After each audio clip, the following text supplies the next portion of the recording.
Hey guys, this is Dr. Hub. In case you haven't subscribed, please do subscribe to learn and grow daily.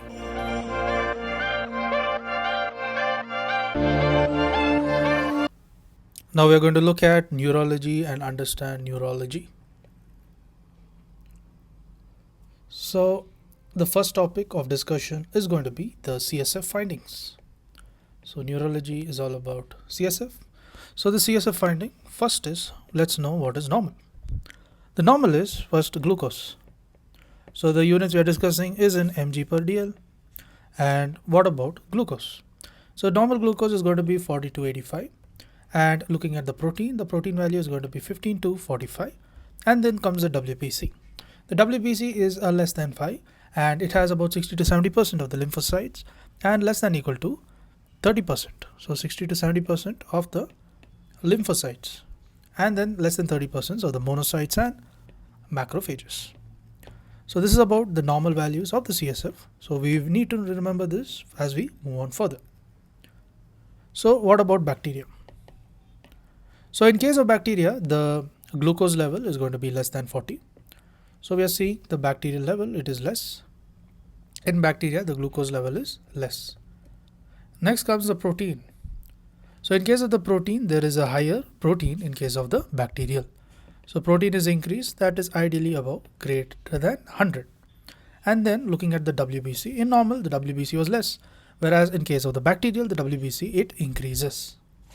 So how much does it increase? So the bacterial it increases greater than 1000. So it is greater than 1000 and this is increase in the PMNs. Next is the viral. So what about viral? Viral is where the glucose is again, it is normal. Normal is 40 to 85. So this being normal, and then we also have the protein.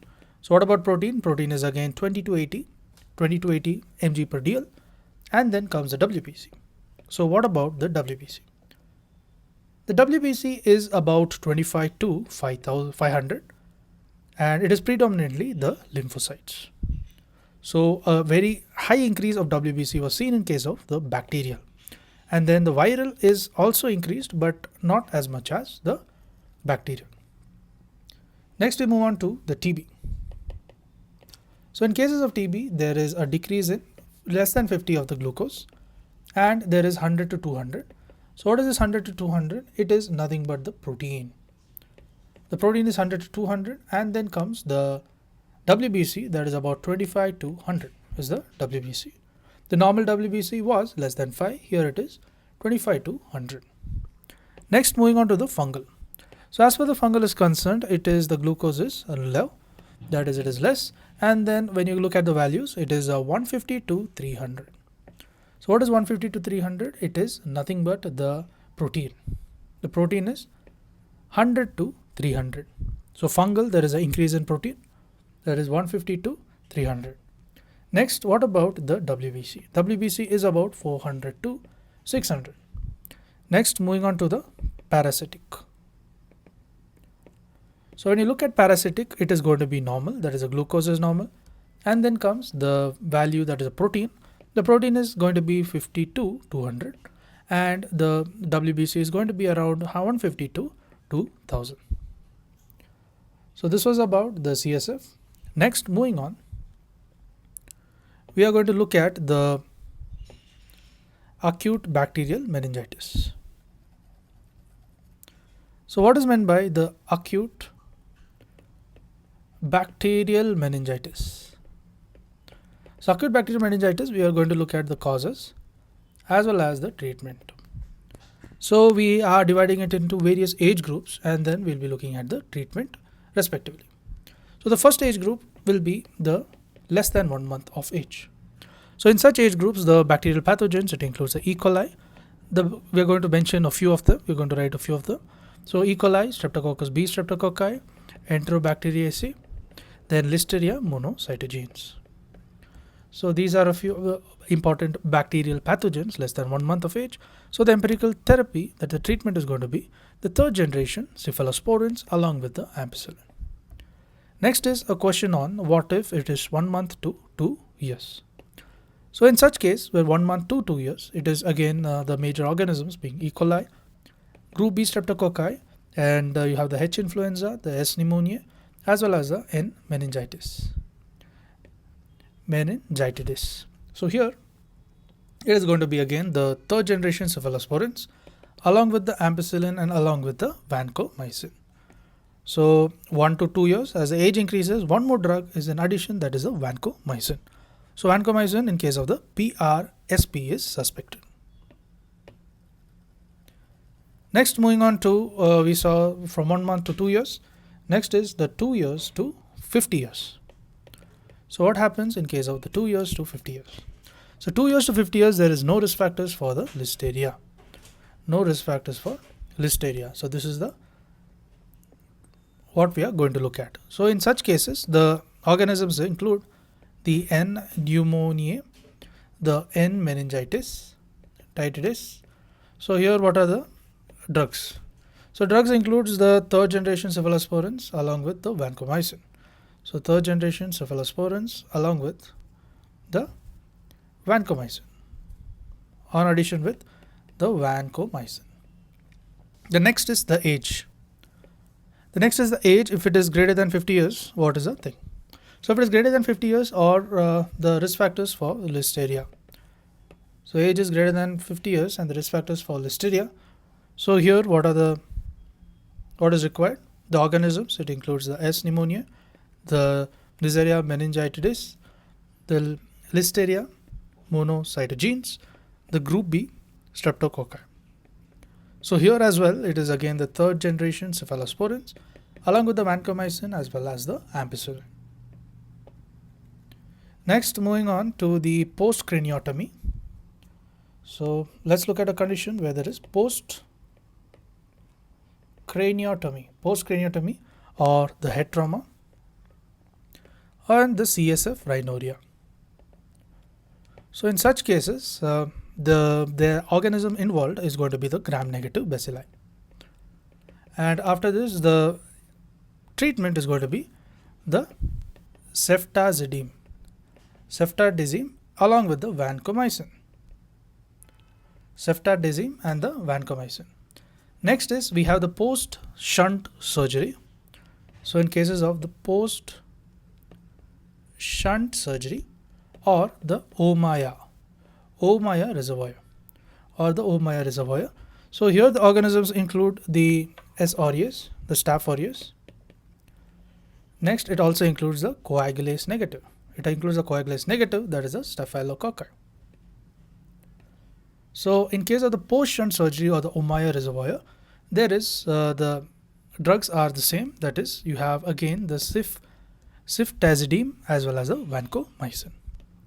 Next, lastly, the category of the immunocompromised state. So what do you mean by the immunocompromised state? The organisms include the S. pneumonia. Next is N. meningitidis. Then Listeria monocytogenes, the gram-negative bacilli. So all these are the commonly causing organisms. So the treatment will be by doing the vancomycin plus the ampicillin plus the cefepime. So or you can do the vancomycin plus the meropenem. So this is for the immunocompromised state. Next, let's move on to the treatment of Parkinson. The Parkinson's disease, very, very important and a common disorder. So what happens in the Parkinson's disease? So Parkinson's disease, you have two major mechanisms which are seen. That is, one is the increase in the dopaminergic action. So let's look at what happens in the increase in the dopaminergic action. So first is the dopamine precursor. So you have the dopamine precursor. So under the dopamine precursor, the drug is the levodopa. So drug is the levodopa. Next, moving on, we look at the dopa decarboxylase, the dopa decarboxylase inhibitor. So dopa carboxylase inhibitor, we have the carbidopa. So there's carbidopa as well as a benseride. So these are the two drugs, carbidopa and the benseride. Next, moving on, there is the dopamine agonist. There is the dopamine agonist. So you have the dopamine agonist or the ergot derivative. So dopamine agonist or the ergot derivative. So what are the drugs included here? Drugs included here, it includes the bromocriptine. Next is a carbergoline. Then comes the pergolide as a lysoceride. Then comes the dopamine agonist. So what are the dopamine agonists? And here it is a non-ergot derivatives, NED. So what's happening in the non-ergot derivatives? So here in the non-ergot derivatives, it includes the ropinirole, there is ropinirole,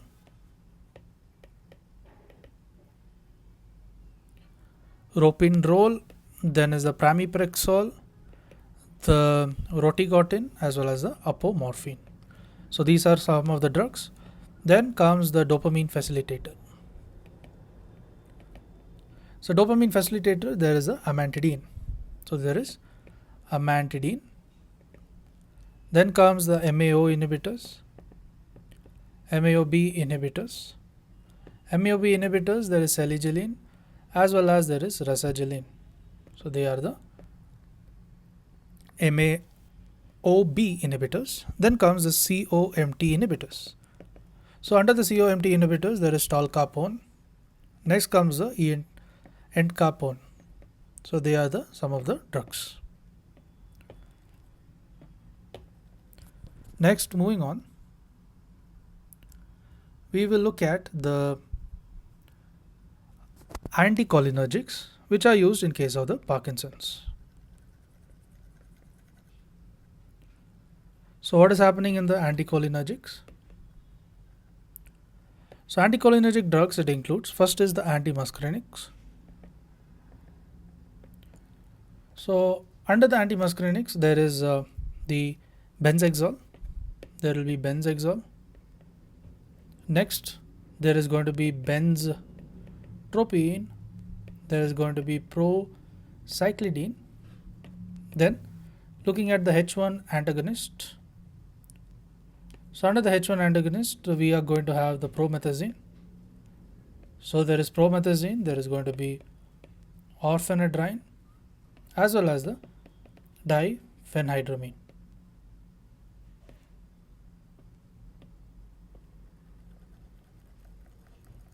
To watch more videos like these and grow daily, subscribe to the Dr. Hub channel.